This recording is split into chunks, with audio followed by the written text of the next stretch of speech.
Our next speaker was born and raised in Mumbai. As a student, he was always inclined towards social issues. He went on to become a lawyer and practiced law for over a decade. His experiences as a lawyer awakened the storyteller in him, and he quit law to work in film and television. He has donned many hats and has many achievements to his credit. He is the man behind Satyamev, Jayate, arguably the most revolutionary television show India has ever seen.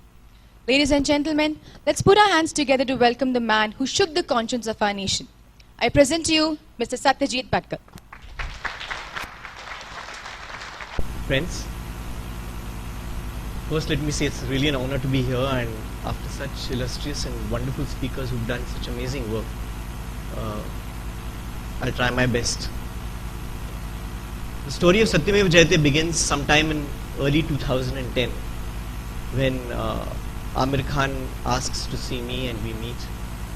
And when Amir Khan normally calls you for a meeting, most people go. I did.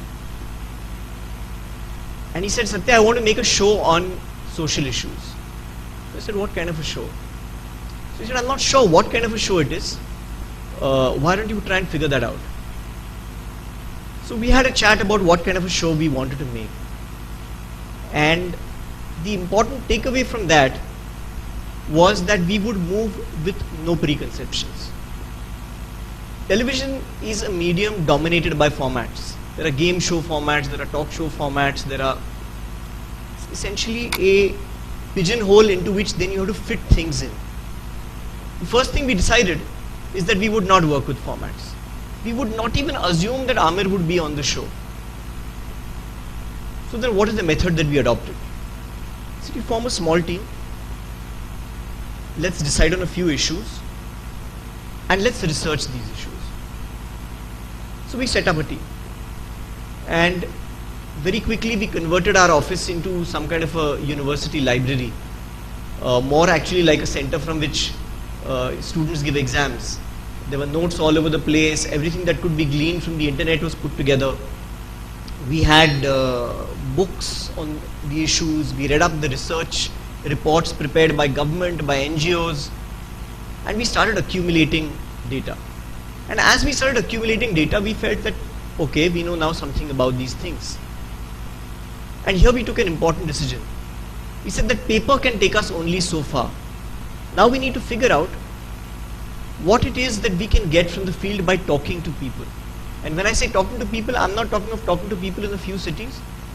What I mean is talking to people through the length and the breadth of this vast country that all of us so love. So I and our small team set off on a series of journeys.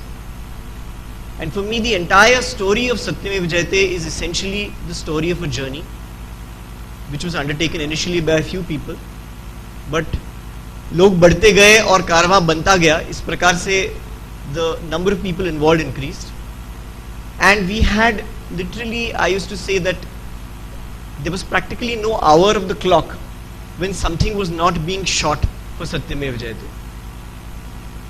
And through all these journeys and these encounters with hundreds and hundreds of people, men, women and children from all over India, we were essentially in the role of students. We went there in order to listen. We went there in order to learn. Far too much of television is telling and very poor listening. Far too many anchors on television interrupt, constantly butt in to make their point of view, their question, their presence felt. We were very clear that this was not going to be the format of the show, so we applied that even to our research methods. So for the most part, we were just trying to understand. And these journeys have been undertaken in extraordinarily turbulent times. Friends, India, I really believe truly after 16 December, all of us feel it. We are at an inflection point. These are turbulent times.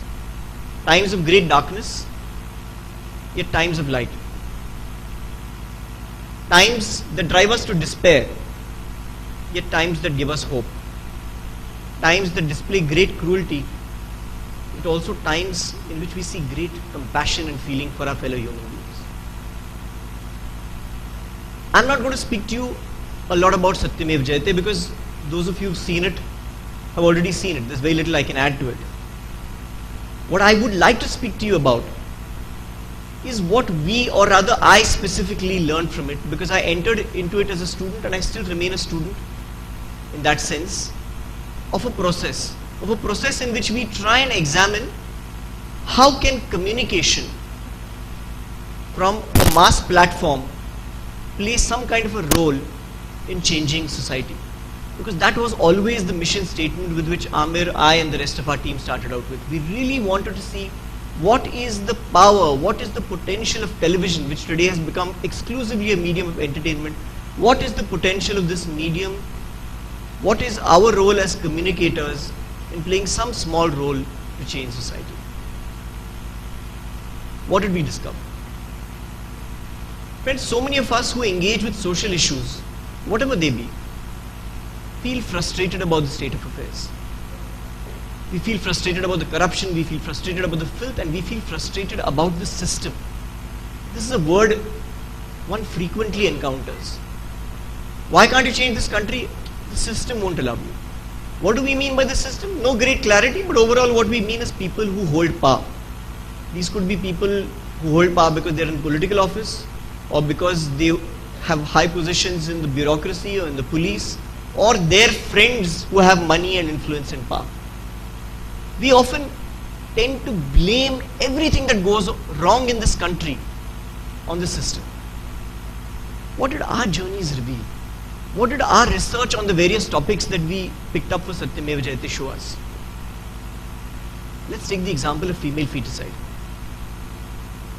In the last 3 decades, 3,30,300,000,000 fetuses have been aborted in the womb only because they are female fetuses. Think about it. 30 million is a number larger than the population of more than half the countries in the globe. 30 million is a larger number than the people killed in the First World War. Who has done this? Has the system done it? Has some minister, has some bureaucrat, has some policeman forced us to do it? This is what we have done to our own flesh and blood. Look at what we do with dowry. How many marriages in India get solemnized without dowry being taken or given in some form or the other? Come se come, at the very least, it is assumed that the girl's side will pick up the tab of the wedding expenses. There's a law against it. Yet we do it. You, I, all of us. Our research told us, and we heard horrifying, heart-rending stories of people who had been abused sexually when they were children. And we learned the official statistic is that 1 in 2 children in India is a victim of child sexual abuse. This is not the system. This is what we are doing within our families, often being done by people whose duty it is to protect and nurture you. What are we doing with respect to people with disabilities? How many institutions are built? Let's think about this. How many, including the space we are in today, how many institutions exist which are disabled friendly, where a disabled person can move around freely? How often do we see at a traffic signal a disabled person, a visually disabled person being helped across the road? How often do we see a disabled person just sitting at a coffee shop and chatting with friends who are not disabled? And how often is it that we see in our films in Hindi and in other languages ribald humor aimed at making fun and so-called jokes at the expense of disabled persons? What have we done with our most valuable natural resource? Our most valuable natural resource, friends, is not oil, is not coal. Our most valuable natural resource is the one without which none of us can survive for even 24 hours. Water. Every single river in India from Kashmir to Kanyakumari has been poisoned by us. We worship our rivers. We call them Maiya. And yet we do not hesitate, we do not blink an eyelid when municipal sewage and waste of every form, including toxic chemical waste, is emptied into our rivers. Today there is not a single river in India which has not suffered this fate. So friends, many of these things are not being done by the system. They are being done by we the people of India. It's a tough story to tell, but somewhere we had to make a start, and we could make that start because we were coming from a position of love. This was not intended to tell somebody else that, look, you're doing something wrong. This was an attempt. Let's hold a mirror to ourselves and ask ourselves, where are we going wrong? Because all of us feel deep down that we love our motherland, we love this country, and we want a new and a different future from it. But we can make this new and different future only if we begin by looking at ourselves in the mirror, at that image which we see, and dealing with that image. So the first thing I'd like to share with you friends today is, let us stop treating the system as being exclusively responsible for all our ills. The system is not half as powerful or as all-pervading as we think, and we the people are far, far more powerful than we imagine. We need to imagine ourselves as being truly the masters of our own destiny, because both for good and for evil, that's what we already are. Some might ask, okay, this is as far as a few issues are concerned, but isn't the system important? Doesn't the system play an important role in all of this? Sure, the system does play a role. But let us first see what the system does in a positive sense. The terrible thing to say, and a very almost provocative thing to say, but the system is in many ways ahead of we the people. What is the system doing today to deal with any problem that we face? Think of any problem on the face of the earth, and the immediate response of the system is to pass a law. Even after the terrible events of 16th December, the first response is, we need a new law. We need laws. Sure, we need laws. But think about this for a moment. We have a law against female feticide, we have a law against dowry, we have a law against child sexual abuse, we have a law against discriminating against people with AIDS, people with disabilities, against women, etc., etc.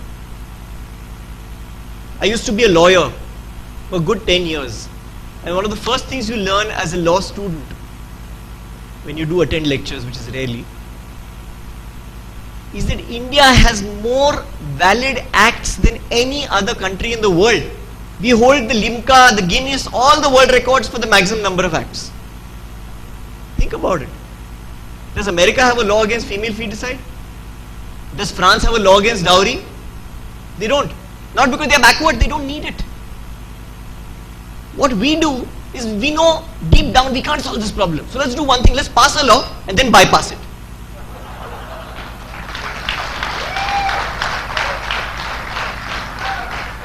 And when the law is bypassed, we blame the system.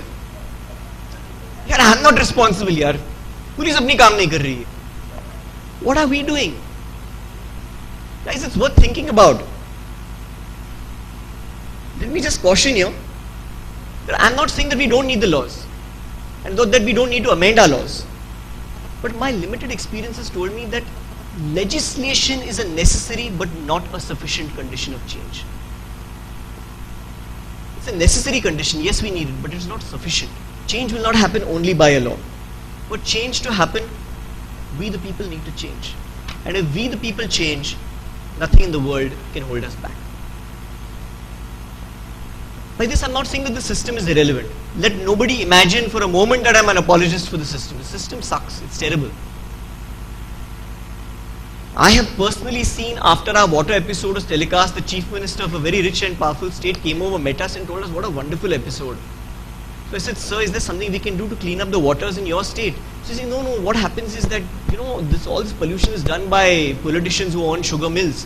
So if I try and take action against them, there's no way on earth this is going to work.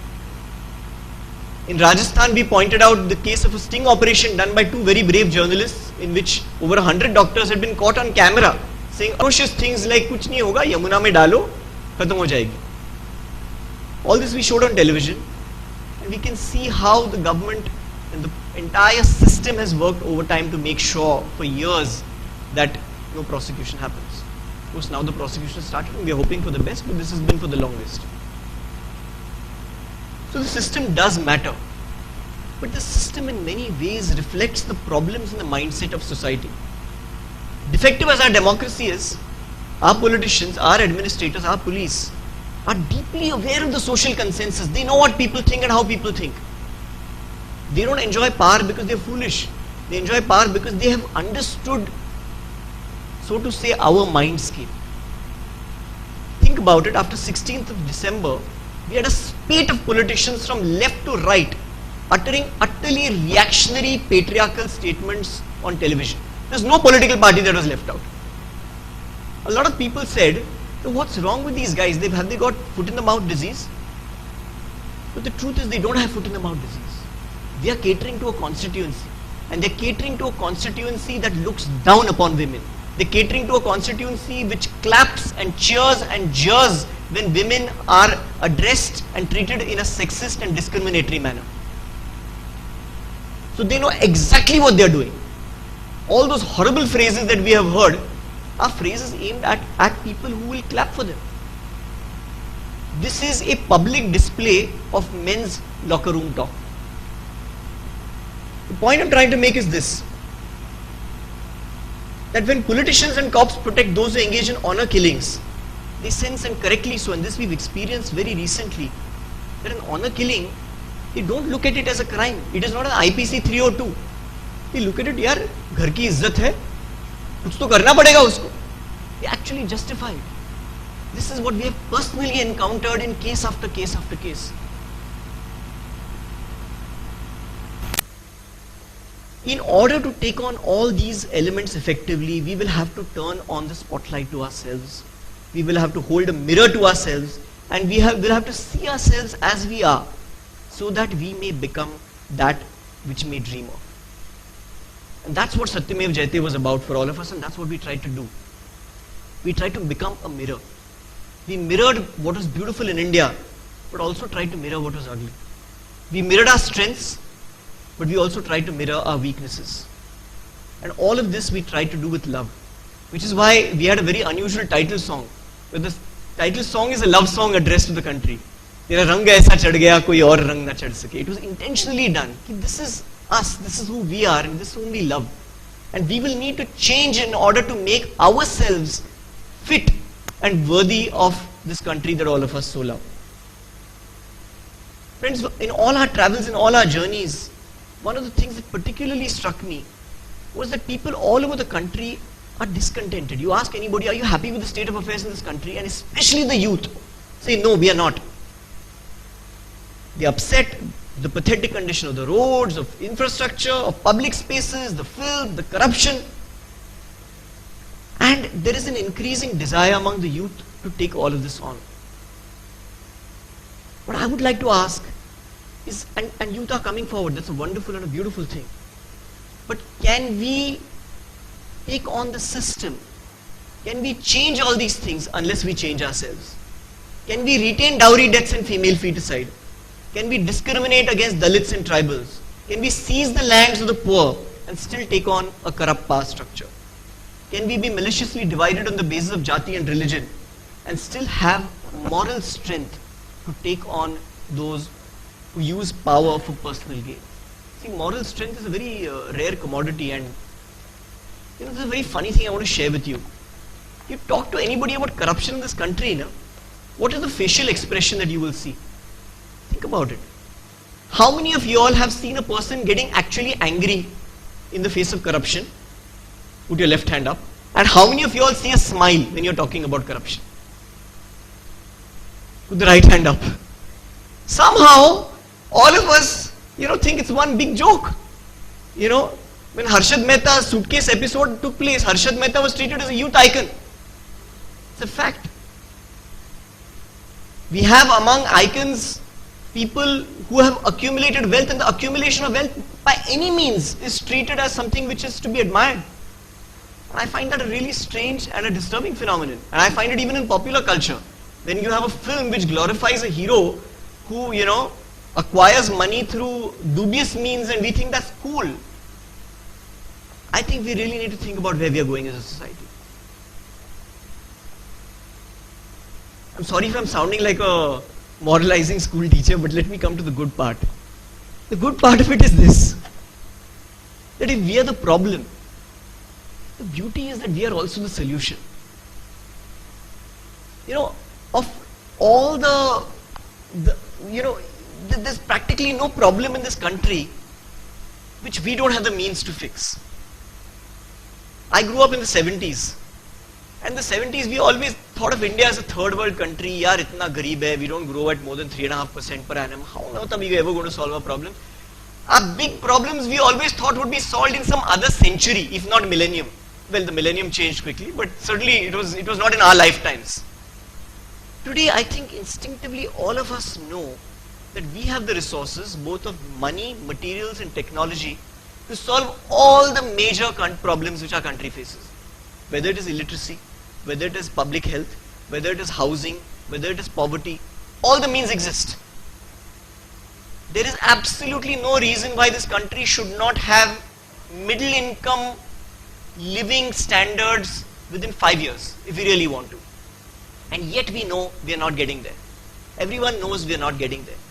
And the reason we are not getting there, believe me, has got nothing to do with which party holds political power.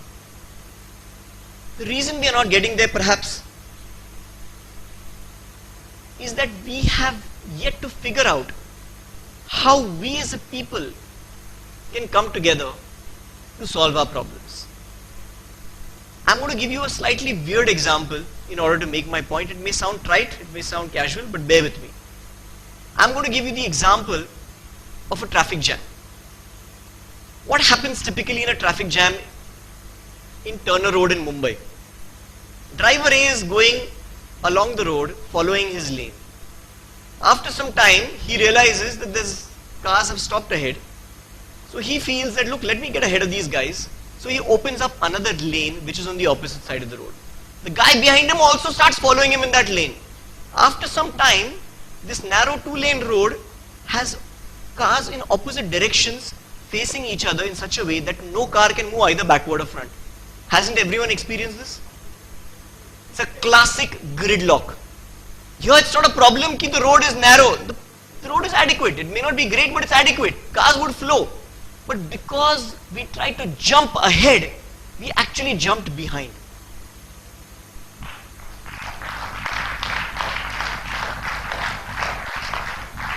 You know, I really want to one day shoot this from above about how it happens. Because you need a top shot to show it. According to me, this gridlock, if you want to put it in the language of chess, it's a stalemate. And if you want to put it in the language of cricket, it's what we call hit wicket. We do it to ourselves. Is what we are doing for all the problems in our country. Let me just take one example. Let's take the example of water. Hundreds and thousands of villages in this month of February are receiving water by tanker. My home state, Maharashtra, is experiencing the most severe drought it has ever experienced. Friends, I invite you, go to the net, check how much rainfall we had in the last monsoon. We had a normal monsoon. Let no one imagine this is a drought caused by less precipitation. The heavens give us what they always give us. The drought is in our heads. We have created the drought. What happens? Village has enough water. One guy says, look, let me sink a borewell so that I can get more water than my neighbor. And instead of growing bajra or jawar, I'll grow sugarcane. So he sinks a borewell, he gets water at 150 feet. The neighbor who's got an open well no longer gets water, so he has to sink a well to 200 feet. The next guy is sinking a well to 300 feet. After some time, what happens? All this water is being pulled out by electric pumps. The groundwater empties itself out.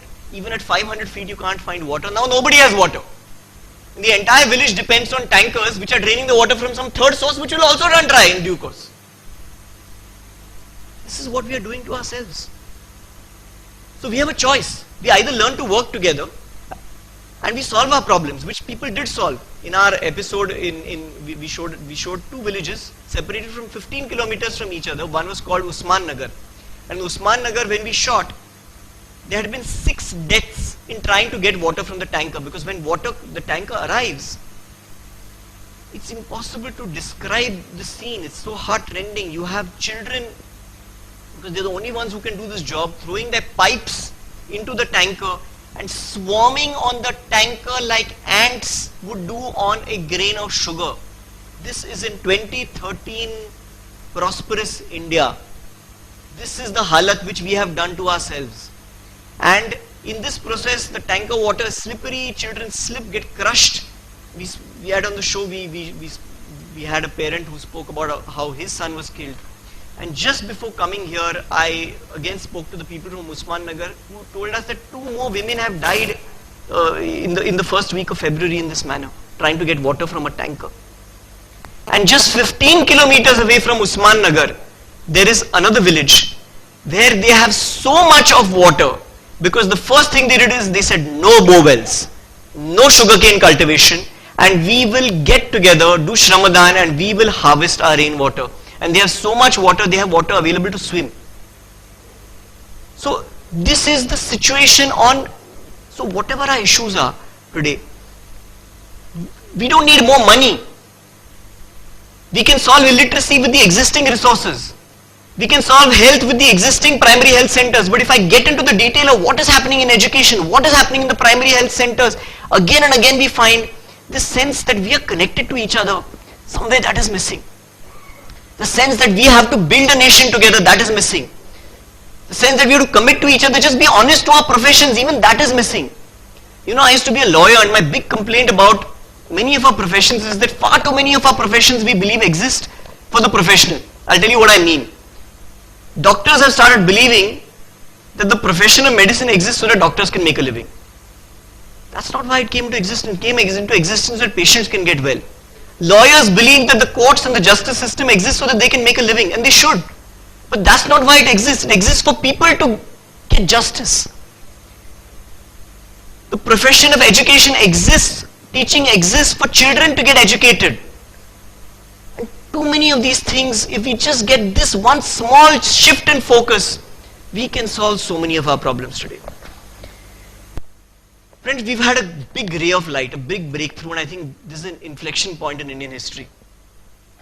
The gang rape in Delhi on the 16th of December has brought out all the contradictions within our society. The cruelty, the barbarity, the ruthlessness of the rapists and killers, the initial failure of hundreds and maybe thousands of people who didn't even pause to stop to help them. And they lay on the road bleeding and wounded. The initial insensitivity and the indifference of the police. But we also saw something extremely remarkable. We saw the remarkable response of ordinary citizens and especially the youth of this country, without whom this case would have been just one more among the hundreds and thousands of such cases in our country. That turned the tide. And look at the way the tide turned. Look at the way the system responded. The Prime Minister of India attended Nirbhaya's funeral. The police, the judiciary, every part of the system has been shaken to the core. There is talk about police reform, about judicial reform. So many things that would take decades to do, people are now trying to achieve in months. What does this tell us? It tells us that when we the people act, change does happen. We should not despair. We should not believe that terrible lie. There's a terrible lie, which elders will tell us, that things have always been this way and they will always be the same.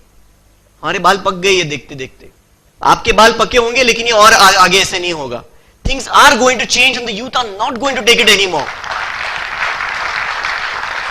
You, I, 1,200 million of us, each of us has the power to decide, yes, I will change this country. Nobody in this country has a monopoly over vice or virtue. All of us are part of the problem and each of us is a part of the solution. In conclusion, I would say if there were two things that this journey has encouraged us to work towards further and which we really want to focus on, the first is that we really need to work to change the status of women in India. I think it's a crying and appalling shame the way India treats its women. And we have to remember this is not a problem of women alone. If we learn to treat women equally, it will affect every aspect of our life. It will affect education, it will affect public health, it will affect public safety. The entire tone and tenor of this country will change if we can change this. One thing we have to get right. And this change will start in our homes. Each and every one of us in our homes and every one of us as individuals have to vow that we will never ever treat any person who is a woman as being in any manner anything other than equal, which is what the Constitution of India guarantees and we have to fight to ensure.